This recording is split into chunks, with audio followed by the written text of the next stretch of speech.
እዙይ ድምጽ ራዲዮ ኤረና እዩ። حلثو زينا ኣብ ሱዳን ሓምሻይ መዓልቲ ቁጽሩ ብዘለው ኩናት ሓያሎ ዜጋታት ኢትዮጵያ ከም ዝቐትሉ ዝተፈላለዩ ወገናት ሓቢሮም። ኤምባሲ ኢትዮጵያ ኣብ ሱዳን ሓያሎ ዜጋታት ሃገሩ ከም ዝቐትሉ ሓበሬታ ከም ዝበጽሑ ፍሊጡሎ። ዶይቼ ቬለ ብወገኑ ብውሕዱ 5 ዜጋታት ኢትዮጵያ ኣብቲ ኩናት ከም ዝቐትሉ ንመቕርቦምን ፍለጦምን ብምውካስ ኣመልኪቱ። 4 ካብቶም ግዳያት ኣባላት ሓንቲ ስድራ ምዃኖም ኣብ ማሕበራዊ ሚድያ ዝተዘርግሐ ሓበሬታ ይጠቅስ። ኣሽሓት ዜጋታት ኤርትራን ኢትዮጵያን ኣብ ከባቢ ካርቱም ኣብ ዝካየድ ዘሎ ኩናት ተቐርቂሮም ከም ዘለዉ ይፍለጥ። ኤምባሲ ኤርትራ ብዛዕባ ኩነታት ኣብቲ ሃገር ዝርከቡ ዜጋታት ሃገሩ ዛጊት ዝሃቦ ሓበሬታ የለን።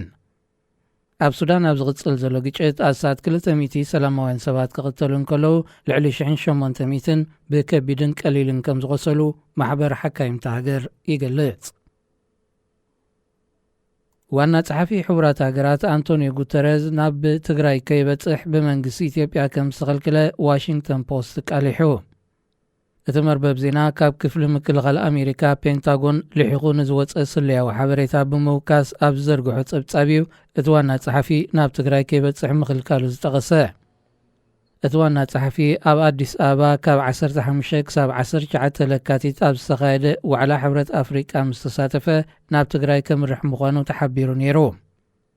ዕላማ ዑደት ዋና ጸሓፊ ብኩናት ዝዓነወ ትሕተ ቅርጽን ዝፈጠሮ ሰብኣዊ ቅልውላውን ብኣካል ንምዕዛብን ኣብ መንጎ መንግስቲ ኢትዮጵያን ሕወሓትን ተበፂሑ ዘሎ ስምዕ ፈጢርዎ ዘሎ ናይ ሰላም ሃዋህው ብዝምልከት ምስ ክልቲኦም ወገናት ንምዝራብን ምንባሩ ተመልኪቱ።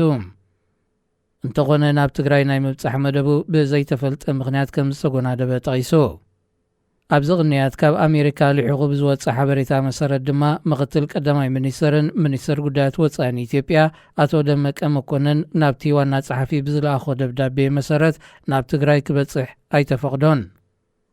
አንቶኒዮ ጉተረዝ ብዛዕባ እቲ መንግስቲ ኢትዮጵያ ዝወሰዶ ስጉምቲ ተቃውሞ ንምግላጽ ምስ ቀዋሚ ወኪል ኢትዮጵያ ኣብ ሕቡራት ሃገራት ክዘራረብ መዲቡ እኳ እንተነበረ ድሒሩ ቀዳማይ ሚኒስተር ኣብይ ኣሕመድ የቕሬታ ከም ዝሓተቶ እቲ ሓበሬታ የመልክት።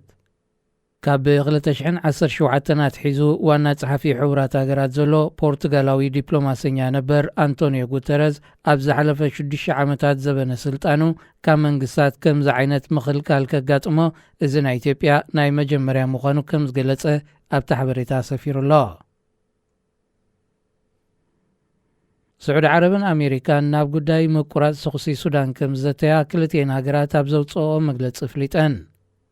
ጸሓፊ ጉዳያት ኣሜሪካ አንቶኒ ብሊንከን ብ18 ሚያዝያ ምስ ስዑዳዊ መዘንኡ ፈይሰል ቢን ፈርሓን ኣብ ዝገበሮ ናይ ቴሌፎን ዝርርብ ኣብ ሱዳን ተወሊዑ ዘሎ ኩናት ሓድሕድ ብዝቐልጠፈ ደው ዝብለሉ መንገድታት ተመያይጡ።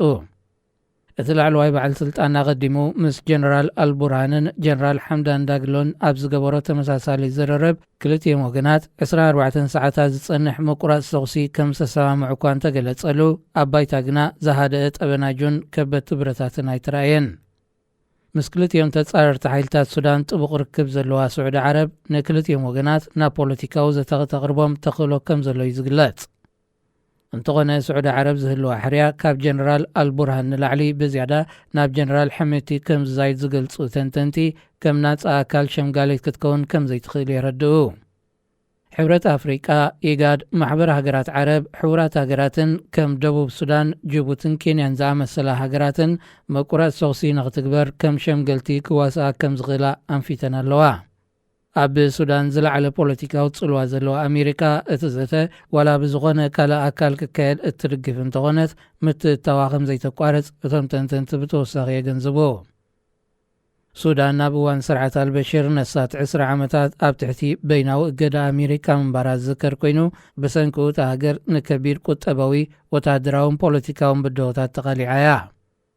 ኣሜሪካ ድሕሪ ምእላይ ስርዓት አልበሽር እውን እንተኾነ ሲቪላዊ መንግስቲ ክሳብ ዝምስረት ኣብ ልዕሊ ሱዳን ክትክተሎ ዝጸንሐት ፖሊሲታት ከም ዘይትቕየር ትእንፍት። ዜና ኣብዚ ይፍጸም። እዚ ድምጽ ራዲዮ ኤረና እዩ።